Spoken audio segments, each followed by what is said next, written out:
जय श्री कृष्ण दोस्तों। मृत्यु के बाद एक आत्मा के साथ क्या होता है, इस विषय पर हम आपको पहले ही बता चुके हैं।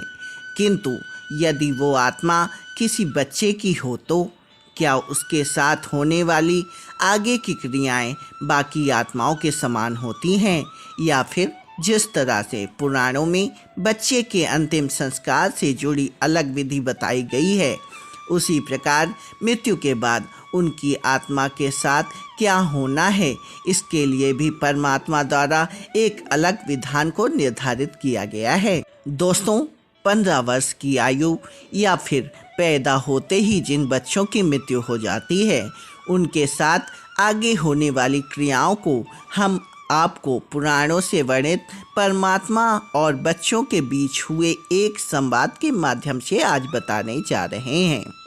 दोस्तों, मृत्यु के बाद 15 वर्ष की आयु तक सभी बच्चों के लिए परमात्मा द्वारा स्वर्ग के द्वार खोले जाते हैं, क्योंकि पुराणों में वर्णित है कि उस उम्र के बच्चे निर्दोष होते हैं और उनके द्वारा किए गए सभी पाप माफ कर दिए जाते हैं।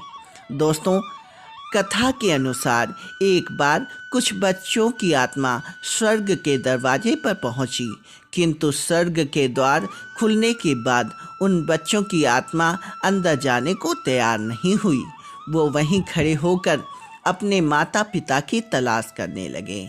यह देख परमात्मा उनसे बोले, अरे बच्चों, क्या देख रहे हो? स्वर्ग का द्वार खुला है, आओ स्वर्ग में प्रवेश करो। तब बच्चे बड़ी मासूमियत से भगवान से पूछने लगे, हे भगवान, हमें आप स्वर्ग तो भेज रहे हैं, परंतु हमारे माता पिता कहाँ हैं? हम उनके बिना इसके अंदर प्रवेश कैसे कर सकते हैं? तब परमात्मा बोले, अभी तुम्हारे माता पिता मृत्युलोक में अपने कर्मों को भोग रहे हैं। परमात्मा की बात सुनकर बच्चों ने कहा, हे परमात्मा, तो कोई नहीं, हम यहाँ उनके कर्मों को भोगने तक इंतजार करेंगे। जब वो आएंगे तभी हम उनके साथ अंदर प्रवेश करेंगे। उस पर परमात्मा ने उन्हें समझाया, बच्चों, उनके यहाँ आना निश्चित नहीं है, ये तो उनके कर्मों पर निर्भर करता है। यदि उनके कर्म अच्छे हुए तब तो वह यहाँ आएंगे, यदि नहीं हुए तो उनका ठिकाना कहीं और होगा। दोस्तों, बच्चे अब भी परमात्मा की बातों को समझ नहीं पाए और इस बीच अपने कर्मों के आधार पर उनके माता पिता में से कुछ को स्वर्ग तो कुछ को नरक गमन हो गया, लेकिन कुछ बच्चे अभी भी वहीं बैठे हुए अपने माता पिता का इंतजार करते रहे। एक बार फिर परमात्मा ने उन्हें स्वर्ग में प्रवेश करने के लिए बोला, किंतु अपने माता पिता के नरक में गमन से अनजान वो बच्चे परमात्मा से पूछने लगे, हे भगवान, हमारे माता पिता कहाँ हैं? तभी परमात्मा जवाब देते हुए बोले, बच्चों, उनके कर्म इतने अच्छे नहीं थे, इसलिए वह नरक में जा चुके हैं। ये बातें सुनकर बच्चे हट कर बैठे। हम अपने माता पिता के बिना कहीं नहीं जाएंगे।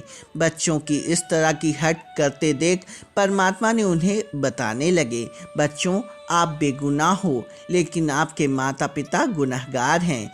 ये सुनकर बच्चे परमात्मा से बहस करते हुए बोलने लगे, परमात्मा, अगर आप हमारे सारे गुनाहों को माफ कर स्वर्ग भेज सकते हैं तो हमारे माता पिता को क्यों नहीं? हमें ऐसे स्वर्ग में नहीं जाना जहां हमारे माता पिता ना हो, इसलिए हम स्वर्ग में तब तक नहीं जाएंगे जब तक कि माता पिता हमारे यहाँ नहीं आ जाते। और अगर उनके कर्म इतने बुरे हैं इसलिए आप उन्हें स्वर्ग नहीं जाने दे सकते तो हमें भी नरक भेज दीजिए। अंततः परमात्मा बच्चों की इस हट के आगे हार मान गए और उनके माता पिता को भी अपने बच्चों के साथ स्वर्ग में जाने की अनुमति दे दी। इस प्रकार वो बच्चे अपने माता पिता के स्वर्गगमन का कारण बने। दोस्तों, उम्मीद करते हैं कि आज की हमारी वीडियो आपको ज़रूर पसंद आई होगी। साथ ही आपको ये भी समझ आ गया होगा कि एक बच्चे की आत्मा के साथ मृत्यु के बाद क्या होता है। यदि आप में से किसी ने हाल में अपने बच्चों को खोया है और अभी तक उनके चिंतन में खोए हुए हैं, तो आपको बता दें, मृत आत्मा का स्वर्ग की ओर गमन हो चुका है।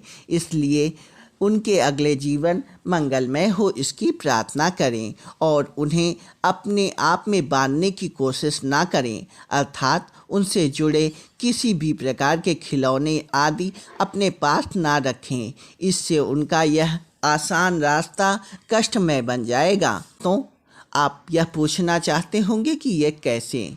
तो दोस्तों, हम आपको बता देते हैं, क्योंकि ये आत्मा के मोक्ष के मार्ग को बाधित करने वाला काम करती है।